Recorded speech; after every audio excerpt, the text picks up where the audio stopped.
Thank you very much, guys, for joining us. To those who are joining us live on Facebook, hello, welcome. My name is Eisha, and I am the community manager at NIC Islamabad.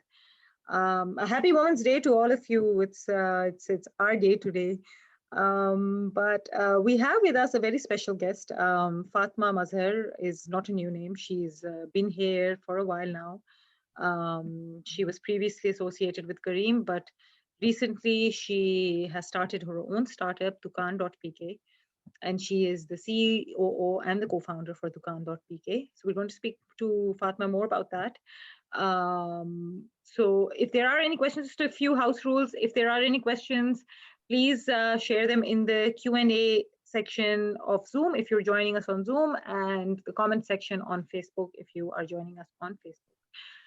You can also raise your hand, and towards the end, we can unmute your mic and ask you to share your question directly with Fatma, right? All right, Fatma, welcome to our session, and thank you so much for doing this. It's always a pleasure to have you over. We're going to backtrack a bit, and as we discussed, let's start from the beginning. We'd like to speak about a little bit, your educational background. What did you do? Where did you grow up? And then we'll take it forward from there. Thank you. I'm a big fan of NIC Islamabad, and whenever you guys call me and team up, whenever you guys call me, I try to be there. I've not felt as much loved as I have, or as much appreciated as I have, as by NIC, and I think this is remarkable. And on Women's Day, I want to say that as a woman, it feels really special to be called out, to be asked to judge, to be asked to speak, because that doesn't generally happen. And that's never been the case at NIC. And I will always be the biggest supporter, because you guys recognized me as a working individual that was somewhat part of the tech industry in Pakistan. And everything I am today in the eyes of people, it's because of you guys. So a big round of applause for NIC for giving as much attention to women as they do to men, and never really seeing a difference. Kind of being like, okay, this person's big in tech, let's do it. I haven't been able to be as available, and the reason now, it was my new baby, Dukan.pk. But I will answer your question now. So my dad was in the army, so I grew up moving around quite a bit. One of the best things about the army is that it instills in you this ability to be able to play sports, to be able to be outdoors, to go hiking. I picked up horse riding, which was relatively really cheap for the army people. And I think my idea of what a woman should be was different from there. I used to run to love and ride. I give a lot of credit to my competitiveness to riding, because horse riding, I started when I was 6. And that instilled in me this thing that men and women are not different. My brother did not like riding. He was scared, so he stopped, and I continued. I studied in Beacon House most of the time. Everywhere I went, there was one. So thank you, Beacon House, for being available. I actually got into NUST. I wasn't a very good student, but I got into NUST. And then while I was at NUST, I transferred to the US. I got an opportunity to transfer to the US. And then I studied at Washington College and University of Pittsburgh. And after that, I came to Dubai, and that's where my career started. I started in investment banking. And as I started, by the way, it's a very luxurious, sorry, gotta move, Azan. It's a very luxurious profession. And I started from there, and then, the financial crisis happened. So I got into the startup world by chance because nobody else was hiring. And that's where my passion for startup started. And I had a mentor there, no, my boss there. He said, "You're not a finance person, you're an operations person." And I was like, I am like so educated. How dare you say that I'm an operations person? And now I thank him a lot, because operation is in every vessel in my body. It's in my blood, and that's what I like doing. And he saw something in me that I didn't see in myself. And I'm always going to be thankful to him. See, so Fatma, so this is the first time I've actually heard you talk about your educational background. And the reason I wanted to discuss this was because, it's a very relatable background, so to speak, right? Um, it's not like, you were an exceptionally bright student that ended up at Ivy League, just one of the very small percentage of people that make it to these schools, right? It's everybody's story. I went to Beacon House myself, so and thank you, Beacon House, again from me too. Yes. So right from kindergarten till A levels.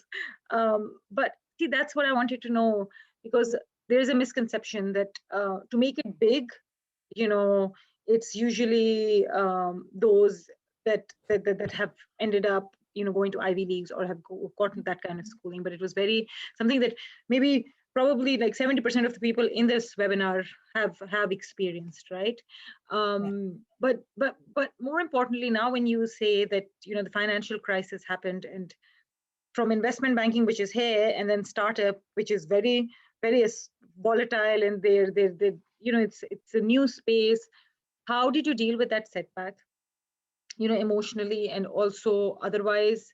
Because there is a certain kind of lifestyle, your job requirements are different, and this is 180 degrees different. So how did you sort of cope up with that? So by the way, I want to announce very publicly today that in A levels, I got 3 Ds. Wow. I got 3 Ds in A levels, and I thought my life had ended. My parents thought my life had ended. And that was the kick in the butt that I needed to work really hard, to try and study, but studying was never my thing. I was part of the Beacon House men's cricket team.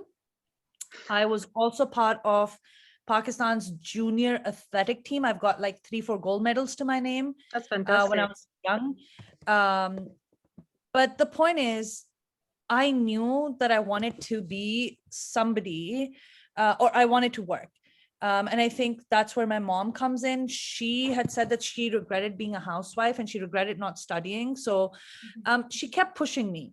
She said that, maybe you'll get married early. But the thing is, I think women should be financially independent, because only when you're financially independent can you make your own choices.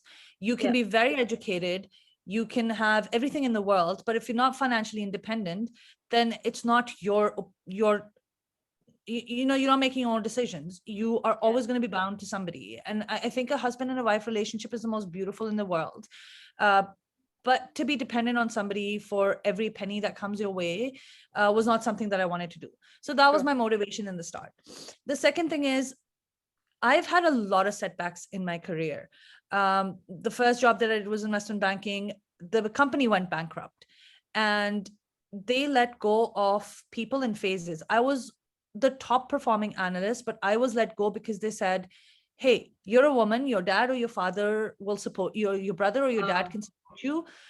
So we have to look after the people who are not going to be able to support themselves, because this is in the UAE, right? It's in Dubai. There you go, right? And we think that in Pakistan this sort of mindset would exist, where people would say, oh, you're a woman, you can be supported by the men in the house, right? But it's everywhere. This exists everywhere. And you know what? So what happened was, that was the first setback. I was upset for a couple of days. I've been beaten down so many times that the one thing, and women have imposter syndrome. I have the massivest imposter syndrome in the world. But there's one thing I'll tell you about me. I never gave up. I had so many setbacks. My parents thought she's not going to go anywhere. She's not going to do anything. But here's what I did. I was able to go with the flow. So when I was working in investment banking, I was easily making, sorry, I'm just not comfortable where I'm sitting. I was easily making such good money. I had the best car. I had the best of everything. And then I went into this startup where I had to make like literally half, not even half, less than half the money. But what I wanted to do was work. So I was hired as a freelance person or a consultant that was going to learn what to do. So I started with this right from scratch. You know how many times I came to zero? I cannot tell you how many times I had to come back to zero, and I did every single time. So I went from this investment bank into a startup. That startup failed. I went from that to another startup. That startup failed. It was the third startup that kind of gave me this thing about logistics. And Third time's the charm, right? third time's the charm. So I went into this logistics company. And what I used to do was event logistics in Dubai. Now, event logistics space in Dubai is a big deal because you have these massive events, and I got very lucky to get in that space. But do you know what I had to do? I had to stand in a parking lot and coordinate the movement of hundreds of cars standing in the middle of a parking lot. I did it. There was nothing that I said no to. I thought that nothing was too small for me. And I think I never saw myself as a woman. I never said, "Main to ladki hu, main yahan pe kyun khadi hu." Now that's a little different. I can understand that that's a little different because I was in Dubai. So people might think that that could not be the case anywhere else. But then so then I was doing really well. But then me and the CEO had a few differences. So for that small startup where I was doing event logistics, I actually made it to COO. But me and my co-founder, he was not the founder, and me and the CEO were having some issues. And I decided to walk away. So I walked away, and I ended up with no backup option, no other positions or opportunities you could explore. Just walked away there and then took the plunge. I did, because I think for me, the one thing that's been important is I don't look at the company that I'm working for. I look at the people that I work with. They have to inspire me, and they have to be on the same wavelength. And when I mean same wavelength, I don't mean we have to be exactly the same people. We should at least think the same about how we're going to treat the people that we're working with. So no matter where I've been, the people that are working with me, and I never say for me, because you know what, I am working for them. My job as a leader is to serve them so that they can work to the best of their ability. So if we're not in agreement on how we're going to treat them, then that's not going to work. It's not going to work. Yeah. It's not going to work for me. But again, little bit of people have said this, and it is true. There was a little bit of cushion. There was a little bit of privilege because I did have my dad to go back on, and he could take care of me for a couple of months when I kind of figured out where I want to go. But I went from investment banking, making a lot of money, to a startup to making no money, to another startup that failed, that didn't even pay me, to another startup that absolutely made no money. But I did adjust my habits. If you talk to my dad, he'll say I didn't. But did you start waking up early? I've always woken up early. There, that's a good one. I sleep 5 hours a day. That's going to be one of the advice that I give everyone, not to sleep 5 hours a day. That's not healthy. Wake up early. If you start your day early, you will see the difference that it makes. Yeah. But anyway, so I went, while I was at this other company, things weren't working out. Somebody told me that Uber was coming to Dubai. Okay. And Uber is a huge name. So I got an interview at Uber. But while I was searching for Uber, Kareem kept popping up. Every time I wrote Uber Dubai, Kareem popped up. Now I looked at Kareem and I loved the profile of Mudassar Sheikha, Magnus Olsen, and I thought I might as well give them a try. And I sent an email. They called me. I went the next day. I talked to them for 2 hours each. And I walked away saying, this is where I'm going to work. Again, I will tell you exactly how I knew. Magnus Olsen, who's the co-founder of Kareem and a CTO and a Swedish amazing guy, he was so passionate about Kareem that I was like, I've never felt that kind of passion at work. I worked hard, but I've never felt that kind of passion. I said, I want to work for you. They said, we can only offer you a position in our call center as a person that talks to drivers, because we don't know if you have customer service experience to talk to our customers. So you will be talking to drivers, or maybe Urdu bahut toota phoota hai. So you'll be talking to our drivers. I took up that position. I started in Korea as a call center agent. I was literally making not even enough money to pay my bills, honestly speaking. So I left my apartment, moved back into my parents' house, and I started Kareem. And was this when these guys were just starting out? Like how far was Kareem? Okay. Yeah, I'm employee number 7 at Kareem. So this is a long time ago. Okay.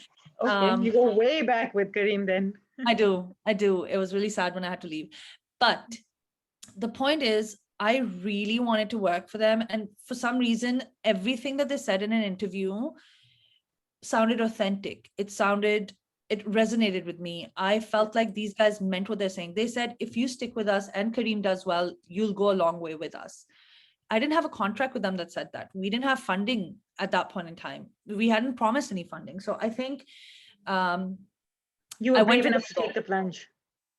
Again, I think that I was a bit fortunate that I did have the opportunity. I think it's not fair to call me brave, simply because if it hadn't worked out, my dad would have helped me out still. So I think So that, see, so for lack of a better word, you could afford to take the plunge. yes, Would that be right? Yeah. yes, I want to make sure that I say that, because a lot of times, you know, women don't speak up at work, or women don't take the plunge, and it's really not because they're not able to. I think they want to, but I think they don't have the kind of backup that I did. So I was fortunate. I used to hate this word privilege, but I'm going to use it. I had a little bit of privilege. Till I joined Kareem, my parents really thought that I was going to go nowhere in life. Honestly, I'd switched jobs. I'd taken the wrong bet. I didn't tell them how much I was making at Kareem. I lied. I told them I was making a lot more than I was, because I would have been laughed at, honestly speaking, because it wasn't enough to even cover my expenses. Anyway, Kareem happened, and Kareem taught me a bunch of lessons. One, no matter what my boss said, he said, can you do this? I'd say yes. He said, would you be able to do this? I said yes. Whether it was your job description or not, it didn't matter. It has never in my career mattered to me. If it's my job description, I will do it. And if I see something that I can do more, like if I was done with my day, I would say, what else can I do?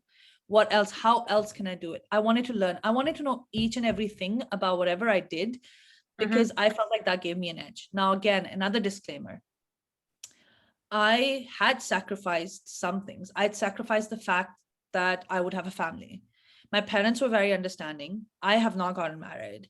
And that is a choice that I make. And I think on this Women's Day, I applaud women who have it all, because I definitely wasn't able to. My job always came first. It was my top priority. I wanted to. And by the time I was done, I thought it was way too late. Although people say it's never too late. But at Kareem, you can ask people. I was the first one in, last one out. And it's not because I wanted to show anyone. It's just there was so much to do. I just wanted to do it all. And so I think that's where my career kind of took off. Kareem was an eye-opening thing for me. I was at the right place at the right time. I think whenever people ask me what's my biggest achievement, I'll always say the launch of Kareem in Pakistan, simply because it was the most difficult task I've done till date. Nobody believed that Kareem would work in Pakistan. It is still a miracle that Kareem worked in Pakistan, because how are you going to let your women, your daughters, your wives go with a strange Sit in man? a car with a stranger. Yeah. Fatma, here's a little thing, something that we've never discussed, but I actually met you a long time ago when you had probably just come to Pakistan. Was I mean? No, not at all. On the contrary, you were quite nice. Our mutual friend Umar, who works for Affinity and Vivid, he gave me your card and he said, I was in PITV then back then. And he said, this is a woman you need to meet. And just have this chat. She works for Kareem. She's this. But he said, just have a chat with her. And this is at a time where I was in the middle of a lot of things. And, you're in that confused state of mind. Should I do this? Should I do that? There are lots of things happening. And he said, I don't just want you to meet her because of work, but when you sit and when you chat with her, you'll get a lot of clarity. And that's actually very true. When I met you, I think I still have your card from back then. It was GM operations, was it? Yes. Was that what you were doing? See, there you go, right? And really, truly, when I walked out of that meeting, you came to Plan X. I don't know if you remember. I walked out of that meeting and I told my boss then, I said, yes, it really did help me so much. Because it was just the conversation we had, and it was very similar to what we're talking about right now. And you told me, how things weren't always beautiful, and you'd think that you GM operations Kareem, right? And Kareem had just entered the market, and it was the new cool thing, right? So you would expect that, oh, this is some fantastic woman who's achieved so much and she's right here. And all you spoke about was how it wasn't as glamorous as it may seem, right? It And I said, isn't. yes, that there, right there, is so relatable.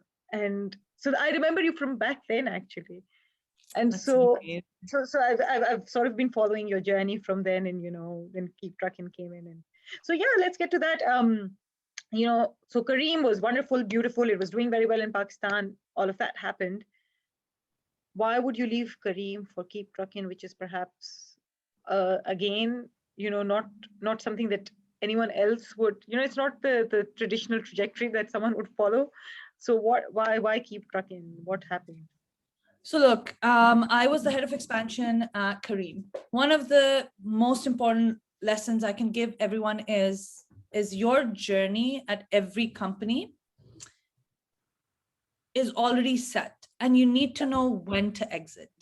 When are you not progressing anymore? Now, with that, I don't mean कि आपकी एक promotion नहीं हुई तो आप भाग जाओ.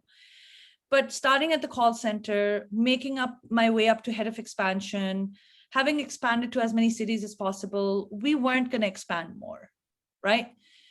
We would have done a couple of more cities and that was going to be it. Then I realized at one point in time that this was the end of my journey with Kareem. I knew it. So I asked Mudassir, he said, don't leave, just go on a sabbatical. Mudassir is, I mean, if anyone's looking for a mentor, he's the best, but he has no time anymore. So he told me to take a sabbatical. Now, I'm not the kind of person that can sit still for like 5 minutes, let alone a year of not doing anything. So I decided to pursue my lifelong dream of getting an MBA. And I went to MIT and I got my MBA from MIT during the year that I was supposed to be off. Now, while I was there, I was still employed at Kareem. My email still worked. I was still on Slack. I was following the whole thing. But then Uber acquired Kareem. Yeah. And for me, I've said again and again, culture matters. Identity matters. And I think that Uber's culture and Kareem's culture were very, very different. And that was the decision I made. I said, this is not going to be it. Now, when I'd launched Kareem in Pakistan, I knew that I wanted to work in Pakistan.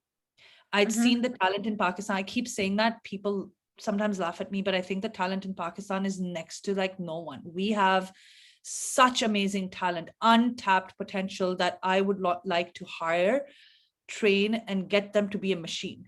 I would want a lot more companies coming from abroad, setting up shop here and giving employment and up-leveling all our people in Pakistan. Anyway, segue. So while I was thinking of saying goodbye to Kareem, somebody that I'd worked with at Kareem reached out to me and said, Keep Trucking's looking for a GM, the position's in Pakistan, are you interested? I decided to have a conversation. And when I had the conversation, I really, really liked the co-founders. So I decided to give it a shot. It gave me the opportunity to move back to Pakistan. It gave me the opportunity to like hire so many people. The plans were crazy. I came in and I hired 450 people in 3 months. And then like we kept hiring more people. I opened an office in Lahore, and got a lot of people to have employment here. But again, GM Pakistan was the highest you could achieve at Keep Trucking, right? I knew again, my journey was limited. I would have probably stayed longer, but I felt like I came back to Pakistan because I wanted to make an impact in Pakistan. And while I was making an impact on the employee side as an employer, changing mindsets and, telling people that women can be good leaders, they don't have to be what people portray them to be, I realized that I was servicing the US economy because Keep Trucking's product was being used in the US and Canada. And so I felt like I wasn't making an impact. Like at Kareem, you made an impact. I was making an impact, but for the US economy. So I decided it was time to finally listen to all the people that had been telling me over and over again that you can do this on your own. You should start something of my own, but the demons inside my head. For all the women that have demons inside your head, they're very real. They never stop. And I think for me, at least, they will never stop, but find a group of people that support you, because honestly speaking, the Co-Founder.pk happened because some person sitting in some country listened to a podcast that I'd had and said, you'd be a great co-founder, and convinced me Wow. that I'd be a great co-founder. So there are Wow. people out there. This person happens to be a guy. This guy happens to be an amazing person who had no interest himself, but the fact that he heard my podcast and said, I like how you think, I think you should do this. So the journey has started. But I think we can talk about all the great things, but I think I read somewhere that this is a theme of failure. Like we're also looking at, how you feel. Yes. Number of times I've failed is insane. Somebody told me the other day that you're very deep. So I didn't know what that meant, but translated Best into quality to have, I think, right? Just be Yes, really, really thick-skinned, deed. Yes, but I'm not. So look, the one fault that I've had is every time somebody's given me feedback, I've been very receptive. And I've said, okay, this is wrong with me. Let's change this. Then somebody says, this is wrong with me. Let's change this. So number one, Believe in figure out yourself. who your mentors are Yes. and only listen to them. And there was a stage in my life when I stopped showing emotion, or I stopped talking like I do right now. I get laughed at a lot because I'm always passionate whenever I'm talking. They're like, why are you always so hyper?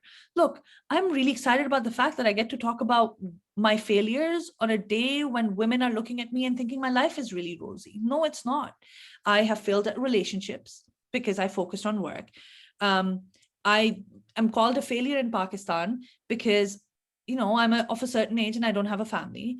So dheet to hona padega, thick skin to hona padega, because who doesn't want a family? Obviously, everyone wants a family. But like there are certain choices that I made that led me to where I am. I'm really happy where I am. But coming to Pakistan makes me think twice. Did I do the right thing coming here, being a single woman running a company? But coming back to Pakistan, I found peace in myself. I don't look at my double chin as much, although I do. I figure out what it is that I want to do. And you know what I want to do? I want to make sure that women that are sitting at home who want to start businesses can start businesses. And that's really what matters in the end. I will get there. I will have to have. But the person that told me that I'm very deep is saying that you fail so many times and you still get up. And I think that's very, very important. Don't ever give up. If you have a dream, pursue it.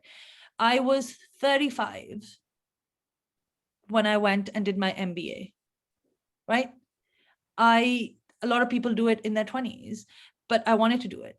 I am in my late 30s and I'm starting Polo now. Many people are retiring from Polo right now.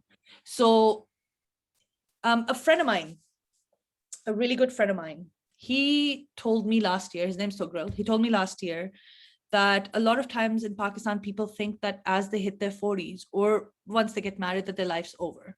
They give up on themselves, they stop looking after themselves, mental health stops. I will always be thankful to him because pandemic had started. He told me this. Because of him, I was like, oh, come on. What do I want to do? I want to play polo. I do that every day now. I train every day. I've picked up flying classes, learning how to fly a plane. Wow. Where, in Walton? Walton. Really? Is that? Oh, that's really cool. Oh, well, I'm just doing ground classes right now because the security clearance process is 6 months. So I'm just 2 weeks away from getting my student pilot license, and then I'll be flying. It's fantastic. But the point is you can make time. I don't sleep a lot, but you do make time and you can do what you want to do. And again, not everyone can. I will tell you that my biggest supporter has always been my brother.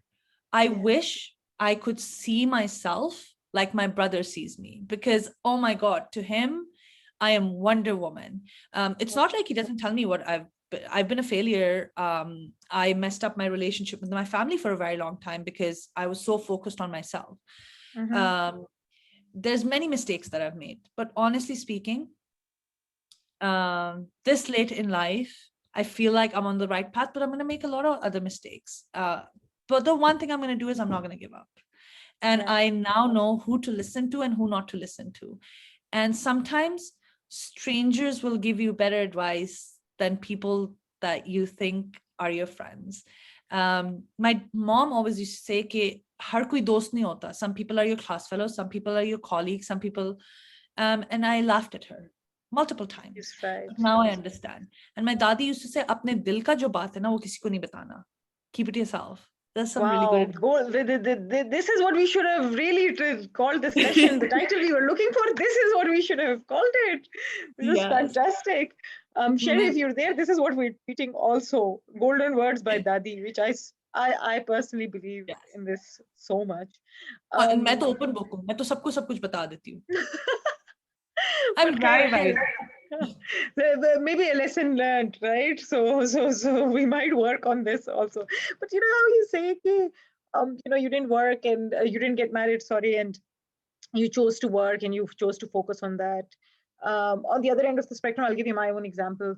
I was working and then I came to to Islamabad, and I decided I was going to be really cool and I was going to take a sabbatical and sort of ease into things. That easing in, somehow I started feeling that I have, or I will soon become very like my skill set will become redundant. I will not be needed by the job market. When I was quitting, I got a lot of offers, but I wasn't ready to take them up, right? Then this panic set in, right? That I will probably not get a job, well, let alone a good offer, but it had come to this that I might not get a job, right? And during that period of this, survival mode, I did make a lot of mistakes, like agreeing to a lot of projects that I shouldn't have, right? सिर्फ ये था कि in this rush कि मैं किसी तरह बस I stay relevant, right? Now in hindsight, when I think about it, it wasn't needed. It did nothing but give me a chance that to think that maybe I really am not that great. I am PITB has inflated my ego, and I have this over assumption of being this woman that can achieve all or whatever. However, now when I have a stable job at NIC and things are wonderful and whatever, right? I think about it that all of that really taught me and it groomed me. So it really wasn't a failure; it was a lesson, right? Not at all. Because now at NIC I will do things a lot differently. Maybe it has sort of matured my thinking also. All of those experiences. तब तो लग रहा था कि useless times आया करके आ गई हूँ. Now I think about it that so now I can sort of preempt a lot of things and can take control of situations in a better way, right? It has helped. 100%. The plunge to get back into the workforce after having my little one. She was 9 months old when I started. And again, like you say, boss, you choose your boss, right? Not the workplace. And Parvez was extremely nice and accommodating. And while I keep saying this, when I was interviewing with him, I had the little one in my goad and she was teething and she was miserable and crying and there was snot coming out of her. And I'm walking her around with Parvez there, right? And then she went to sleep during the interview. But not once did he make me feel that what is this nonsense? Bacha ro raha hai aur interview dene aayi usko ghar nahi chhod sakti thi. Nothing like that, right? And then that was it for me. And I had another offer on the table. Alhamdulillah, I was lucky. But just the fact that I felt like if I want to restart my career with a mom, right, things, dynamics had changed completely 180 degrees. I said, this is the place I want to start with because 100%. I could comfortably get away with a lot of things, like I don't know if my boss is here right now, but like not coming in at 9:30 in the morning because the baby was sleeping, right? These guys will understand that. So for a lot of people, a lot of girls my age, older, younger, they say, oh, bacche hain, nahi kar sakte, ab bas khatam, life khatam, bas ghar baitho aur Peppa Pig dekho perhaps.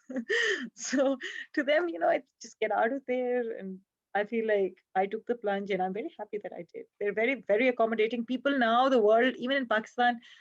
मुझे लगता है पाकिस्तान में ज्यादा बस के बहुत ज्यादा लिहाज करते हैं that you have a child or you're a woman, and they're very respectful of that you can go early, come late, but a lot of leeway. Fussy was very, very kind that way, right? And this one time I remember she was teething again and I went to him and I was sleep deprived and he said, listen, don't speak to me, just go home और खुद भी Panadol खा लो और इसको ये दवाई दे देना, because he was a father himself, he knew, right? He said, इसको भी दवाई दे दो और खुद भी पैनाडोल खाओ और just go home and end the day. बाहर बैठ के लगता है इस तरह नहीं होगा, right? But when you get everyone is accommodating, you just have to take that step. And I feel like the doors, if your intention, I'm a strong believer of this, if your intentions are right, if your heart is in the right place, 100%. things work out. There's no denying that, right? This is more like catharsis session with Eisha. Slowly it's turning into that. I'm going to take a quick question from anonymous attendee. Who is that hasn't written with their name, but they say, why did you leave Keep Truckin'? We miss you. Why did you leave? Oh, I Maybe someone left from Keep Keep Truckin' Truckin'. because Keep Truckin' did not need me anymore. And at every, I'd done all that I could for Keep Truckin'. And I felt like it was on autopilot. And as an individual, I like to be challenged. As an individual, I like to keep learning. As an individual, I want to keep growing. And Keep Truckin' has such incredible people. It is a group of such incredible people that, honestly speaking, me being there or me not being there was not going to make a difference after the 1 year, 8 months that I'd spent putting the right people in place and putting the right processes in place. I miss it every day as well. It was a very cushy job, but I've never been one that can stick around for a cushy job.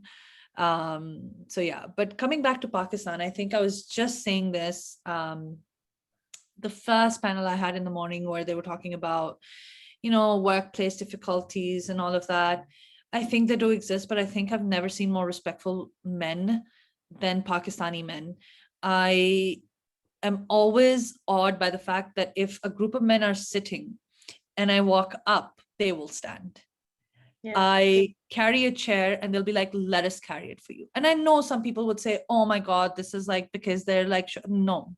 It is just that men have been trained in a beautiful manner to treat women with the utmost respect. Yes, there are bad eggs in every society, but like saying that Pakistan does not have safety, I mean, I honestly feel secure in the workplace in Pakistan.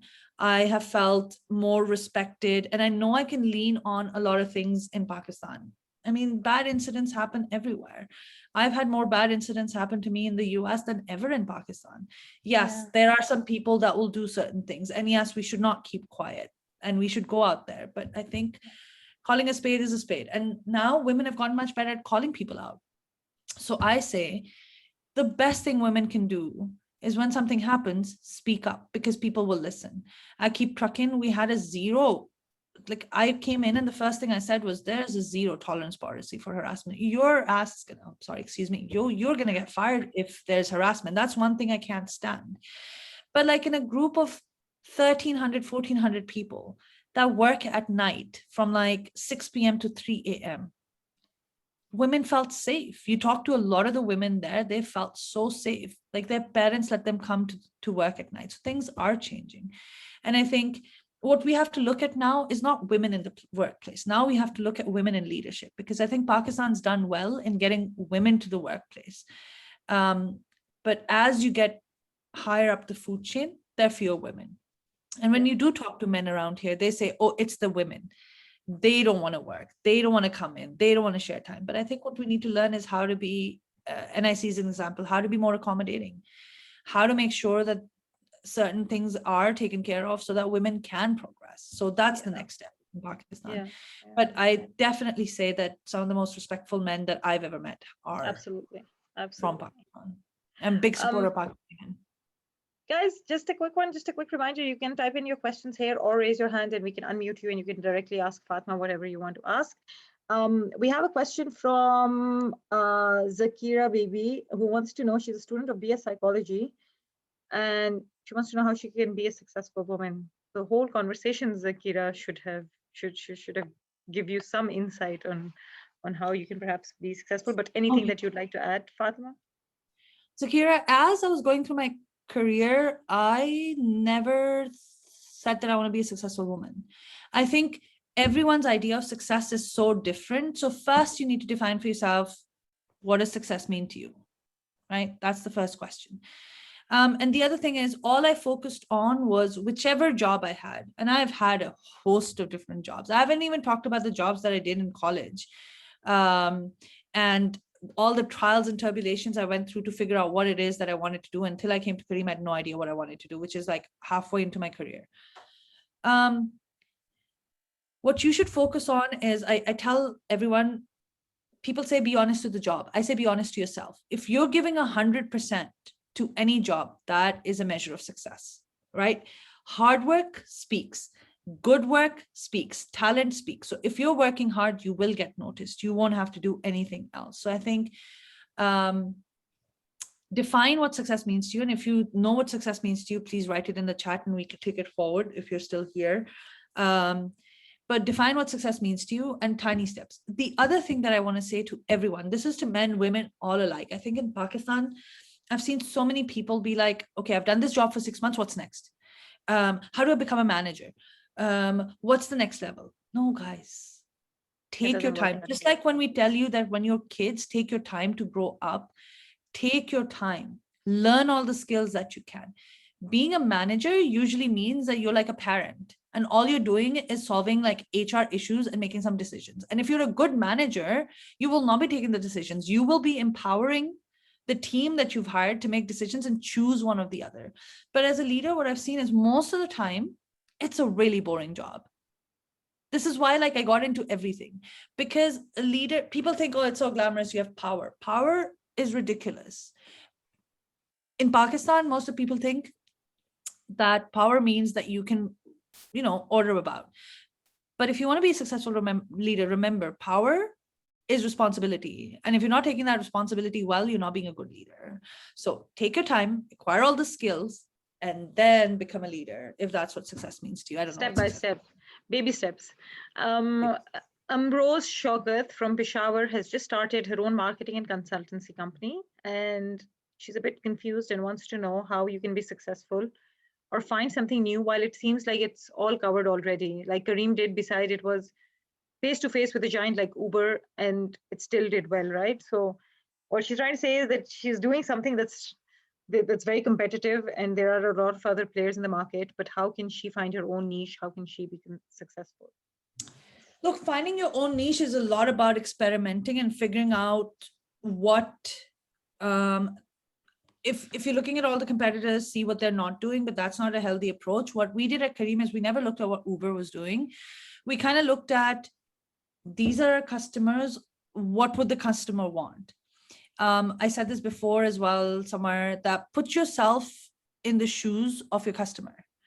So say you, Amrose, are the customer of the marketing consultancy company. What would you want from a marketing company that you're not getting from elsewhere? List down all the things you're not getting from a marketing or a consulting company elsewhere and incorporate that into your company. So let me give you an example. Uber was already around when Kareem came in. Kareem read the market really well. What Kareem did was it figured out that people are not comfortable in Pakistan or the Middle East to just book on an app and figure out that the car is going to come. So they opened call centers. It was more costly. But they had call centers, which is support, which happened everywhere. Then we figured out that the credit card penetration in Pakistan is less than 10%. People do not use credit cards a lot here. And even if they do, they don't trust it. So we open cash payments. So think of all the things that you would want as a customer that is not happening with the other player and incorporate that. And that could get you somewhere. But if that is not a good enough answer for you, get my email from the team and let's have a chat. Perfect. Okay.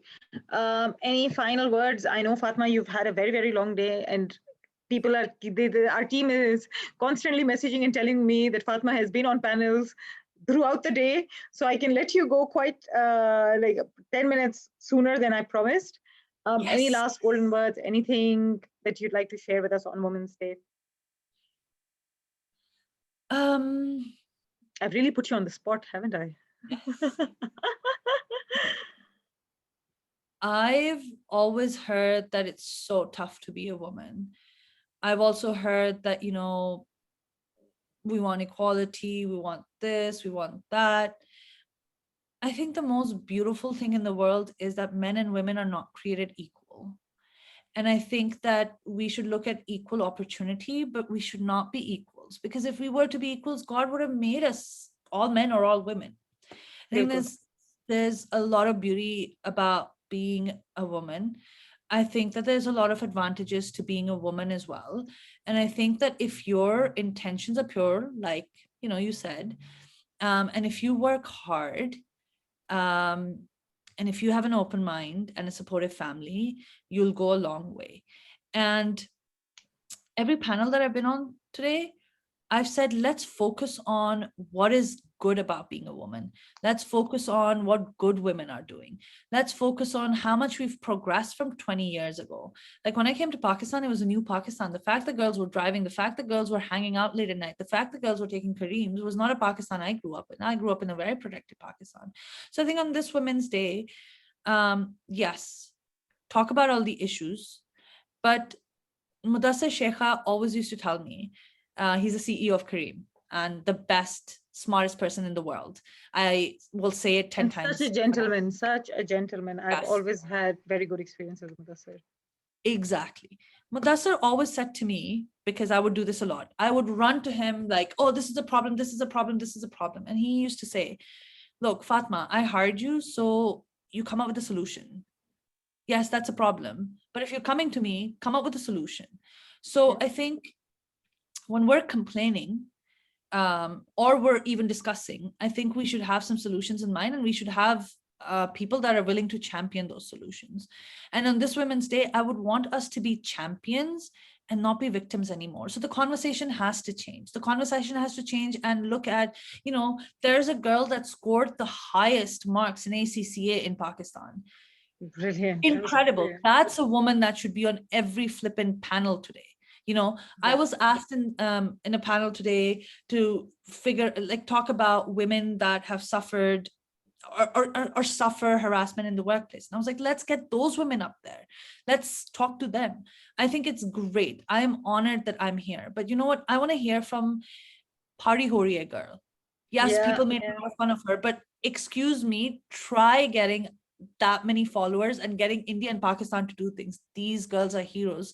So let's look at her. Let's look at doctors. Let's look at all these women that are doing great things. And on Women's Day, I'm a big supporter of Aurat March, by the way. Not to say I wanted to go, I couldn't make it today, 6 panels. But we should have both sides of the conversations. I'm here. I'm telling you it's possible. I'm telling you that, yes, I had a few struggles. But you know what? I worked hard. And I'm here. I have my own company and I'm COO. The future of the company depends on how well I do. So I have to do really well, no pressure. But it can be done and things are changing. So as you think about having conversations on social media, as you think about, always look at the positive, and I promise you life will be more beautiful. And I don't want us to have a Women's Day because every day is Women's Day. Why don't men have a day? The fact that we don't have a Men's Day means that we need a special thing. I don't want hand holding. I want us to be so good that we don't need a special Women's Day. And I want us to stop complaining and start celebrating.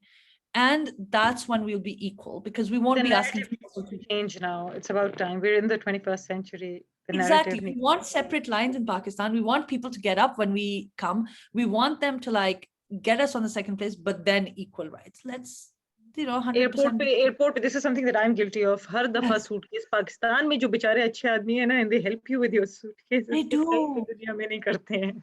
Dude, I saw मैं आ रही थी, एक लड़की उसकी, her car broke down.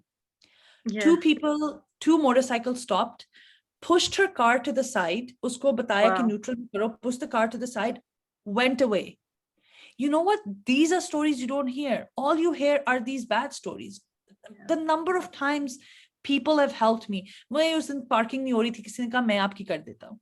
I gave him my car, you park. Oh my God, there's so many good stories. So let's change the narrative. Let's be grateful for Pakistani women, because go outside and see how women are treated. When it's equal rights, or you say equal rights, then beta ji dekh lenge. Pakistan's amazing. I lived in different countries and came back to Pakistan because the life here is amazing. There are a few bad eggs, yes. They're everywhere. They're everywhere.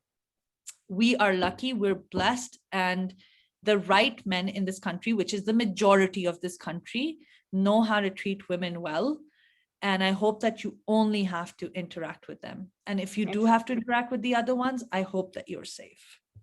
Thank you. Thank you so much, Fatma. Wonderful, beautiful session. I think this was a session that I really enjoyed. I'd had a long day at work, but this was just what I needed. It was wonderful. It was insightful. and so relatable. Like if I had one way of describing it, it was very relatable, right? And You. that's what I enjoyed about it the most. Thank you, as always. It was a pleasure to host you. We'll keep Thank you. bothering you. We will Yeah. not let you off the hook. इतने आराम से बार अभी करेंगे. अभी एक और event आ रहा है. I'm going to reach out to you for that also. Perfect. You know, Good I luck. work in the Good luck with morning the new now. baby. So Oh, wonderful. So good yes. luck with Dukan. Hopefully the journey is as wonderful as you had with Kareem, and keep trucking. And more good things come your way. Thank you guys. Thank you so much for joining us. Thank you, Fatma. You've had a very, very long day, so thank you so much for being Thank here. you. Wonderful Bye. having you. Bye-bye. Goodbye. Hafiz. Hafiz.